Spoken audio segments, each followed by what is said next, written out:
Rapar bus station પાસે જર્જરિત ઇમારતનો કઠોળો ધરાશાયી, દોડધામ મચી, જાનહાનિ ટળી.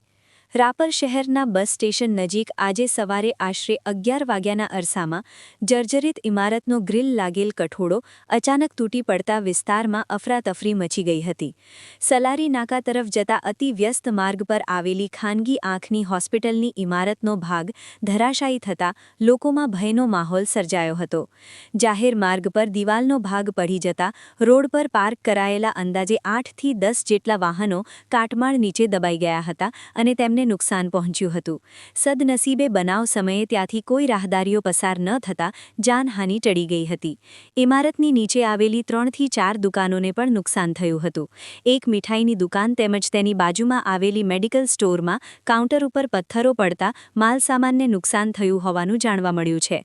પ્રાથમિક માહિતી મુજબ ઇમારતના ચોથા માળે ગાર્ડન બનાવવામાં આવ્યું હતું.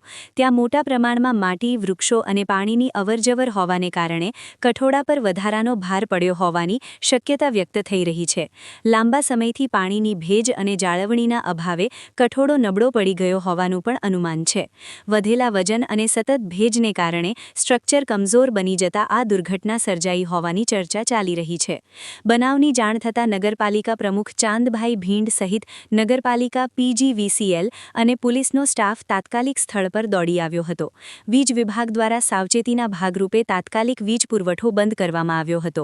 પરિસ્થિતિની ગંભીરતા ધ્યાનમાં લઈ નગરપાલિકા પ્રમુખ દ્વારા માત્ર 50 મિનિટની અંદર જ ઇમારતનો જોખમી કઠોળો ફગાવવાનો નિર્ણય લેવામાં આવ્યો હતો અને તાત્કાલિક કામગીરી શરૂ કરવામાં આવી હતી.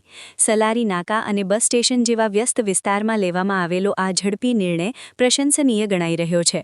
શહેરમાં અન્ય જર્જરિત ઇમારતો સામે પણ તાત્કાલિક તપાસ અને જરૂરી પગલાં લેવા માંગ ઉઠી રહી છે, જેથી ભવિષ્યમાં આવી દુર્ઘટનાઓ અટકાવી શકાય.